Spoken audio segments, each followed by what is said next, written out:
สาธุสาธุกุกุสันโธโกนาขมาโนกัสโปโกตโมแล้วจังว่าคุณพระศรีอริยเมตไตโยล้วนตโนพุทโธให้มาปกมาบังให้มากังมา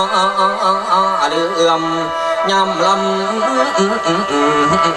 ลอ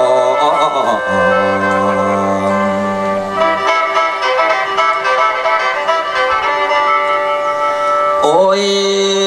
น้อ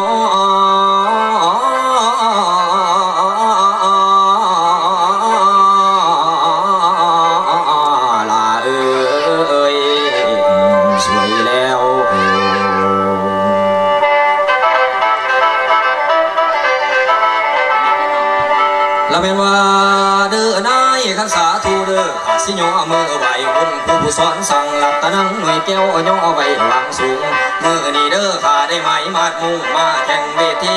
ขอให้เสียงผมดีว่าดังเด้อเสียงของฝูงผู้คนในห้องรับปัตตาพีเพิ่นต่ำขอนั้นแล้วขอให้มาอันนั้นข่าวว่าเทิงหานแหลพำคุณถูกกำพุดหนักหน้าคู่คุณพุทโธทำโมภสังโฆให้คือกันให้ซอยพองคุณฟ้องละพ้องให้เสียงของขาดังไก่สมเสือให้มีคนนับถือทั้งบ้านเหนือบ้านไตฆ่ากันระวังลำคนถูกกำพระปัจเจกอรหันมาบันดาลเสียงลำให้เรือนไหลป่านน้ำกับจังหวะย่ำลำนี้ให้มีคนนึกชอบฝากกอบเบิดทุกด้านแขนกายอ่อนนวลส่วนเอาใจคนไว้ผู้มาฟังกับลังขอให้ก่อนไหลลังอย่ามีท่าแดกห่างเลี้ยงนี่อย่าหลงสื่อเสียงผมขอให้ซาพงเลือเดชสักดาคุณดีด่ามานด่าพญาพมเหลือแทนให้ความใจละคนไว้การล่ำแก่ไก่ไก่ของขอให้มาเปิดกองสมองในเดือดแดนเดียวเนื้อดำในกระแสโจทย์เลแก่แผลปันบาลีโจทย์เลแก่แผลปันบาลีไปในสนในน้ำเมื่อเดือนบังมาตกจริงเขาสีมาล้อมไก่วิชาดีทุกส่วนขออย่ามาถึงต้องโตหาจังใดนอกนี่ได้คุณพ่อผู้มาฟังนอกนี่ได้คุณแม่ผู้มาฟังกับคุณเนียนคุณผ่าให้ลำและผมบางคุณนางหน่อยท่อละนี่เพื่อนลมคนนางหน่อยแล้วท่อละนี่เพื่อนลมขอให้มาก็หุ่นรักวมหุ่นอย่านี้จิตใจนี่ฝากไปกับอาจารย์มาประสานความลำและอย่าได้มีท่าทางสาธุเด้อให้มาเป็นทางให้ปัญญาไว้แก้ไงโอ้ถามมาใดให้แก้ได้ทุกขอยาฆ่าทางบางตอนตบบทจอนจังจอนเล่นใส่ทางเสียงอย่าได้มีการตกตำคนจนแต้มคนแอมหนาให้งามเพื่อหัวปลาโลนจะด่าอย่างได้เอาไปซ่อนห้องตีเลี้ยงห้องเตียกเอาไปซ่อนห้องเตียกเอาไปซ่อนห้องตี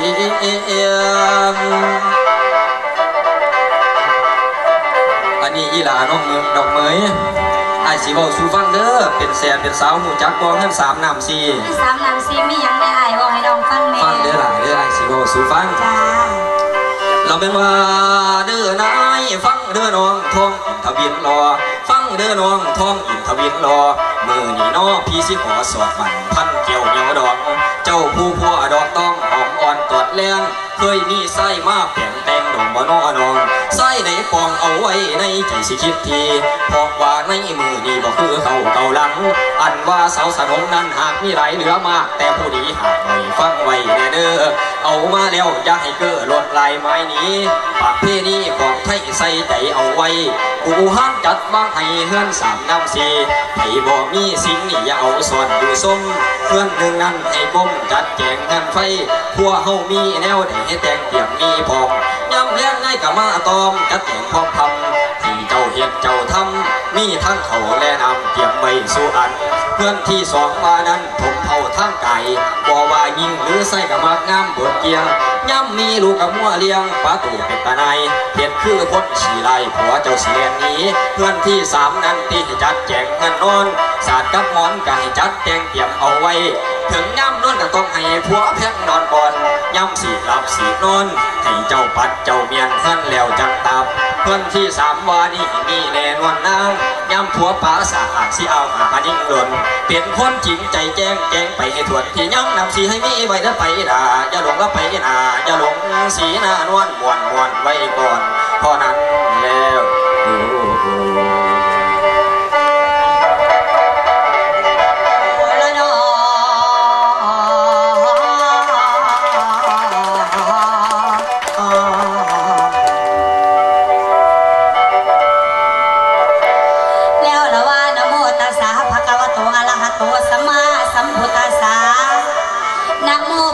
ความนอบน้อมในแห่งขาตูจงมี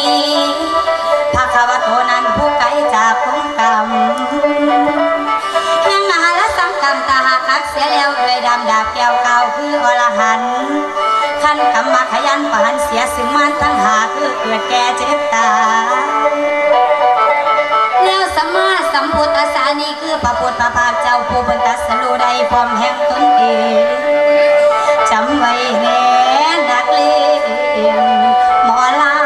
ำตา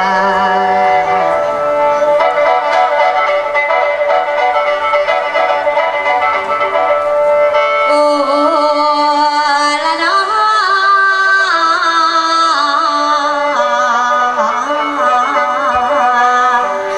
นนนวล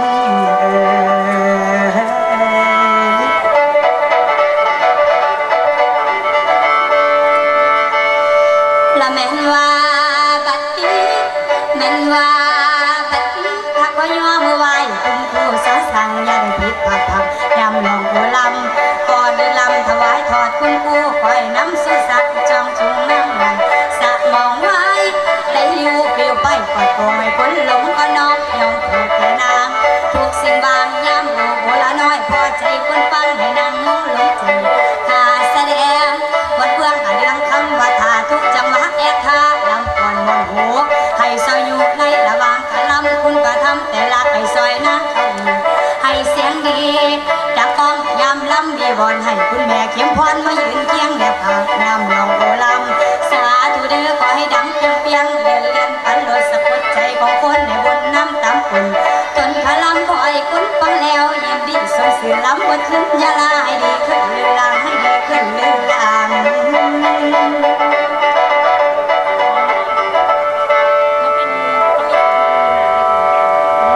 เจ้าว่าเรื่องแม่สามน้ำซีมันบ่วังหนึ่ง แม่นเลยล่ะ บัดนี้น้องสิเว้าเรื่องบุญศีลกินทานให้ฟังเด้อว่าเป็นจังได๋ว่าให้อ้ายฟังเบิ่งแหน่ จ้า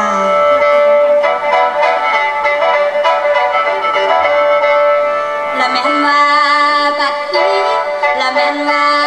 บัดนี้ฟังจะฟังหูพังดอกเก่า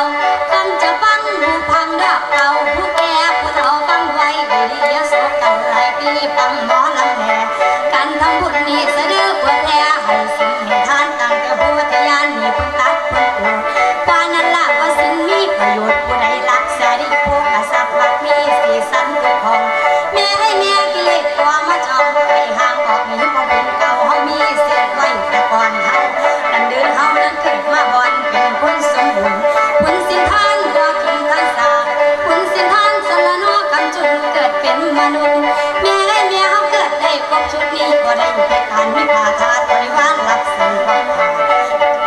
เด้อละแม่นสามารถพระหางพระมีผู้กษัตริย์พระมีสีสันทุกของสีนานวันแว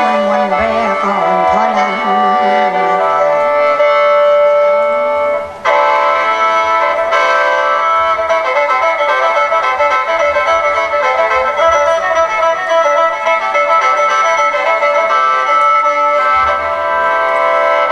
โอ้ย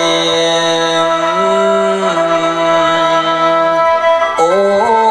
ยโอ้ยแล้วฝนเอ้ยฝนสีสังฟ้านักศึกษามาลำต่อพวกลูกหลานจากมอขอมาสานต่อหมอลำก่อนพื้นบ้านอีสานนี้ให้หุ่งเฮืองใส่เรื่องโอ้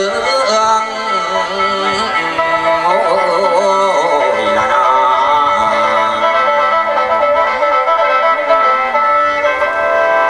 อนุรักษ์สืบทอดมรดกอันงดงามนี่แหละจิ๋มทองสันฟาร์มเพิ่นจังได้เทียบสืบสารศิลปะมรดกอันขาลำวัฒนธรรมพื้นบ้านคืออีสานท้องถิ่นอีกทั้งมรดกทางศิลป์ทุกแขนงทุกด้านเพิ่นได้เป็นซอยสู้ทั้งพักดันซอยอยู่การเกษตรของไทยทั้งพักดันซอยอยู่การเกษตรของไทยบนพื้นดินอีสานบ่อนที่พ้นว่ามันแรงจังใดเบิ่งบักบักแตงจิมทอมสันฟ้าอ้ำเปิดซ้ำโอ่ง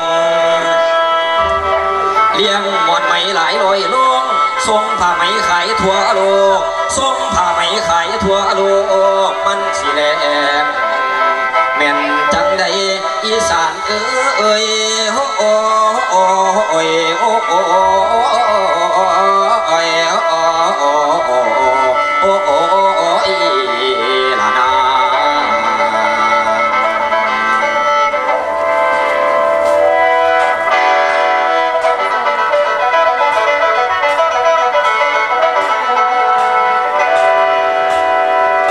โอ้ยละน้อ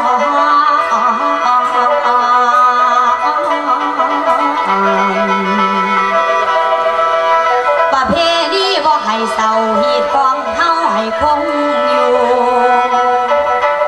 จิมทำสันฟาร์มเพิ่นจะลงม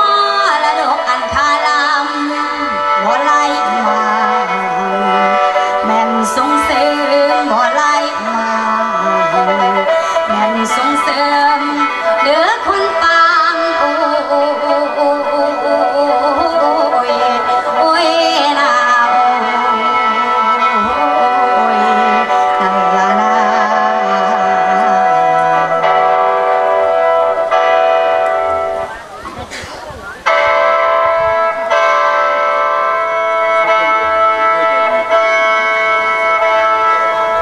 ให้อยู่ยงคงมันยังถิ่นอีสาน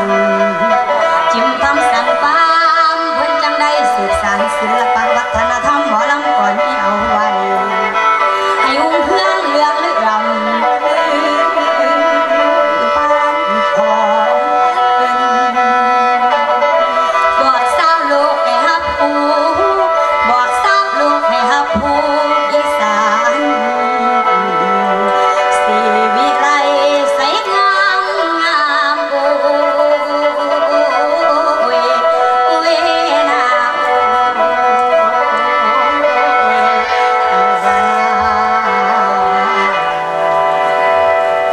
เอาบทตะล่ำทางสันหันทางเงาเจ้าทั้งรองพ่อตะล่ำรองแล้วเอาเต้ยหมอสู้หมอแค้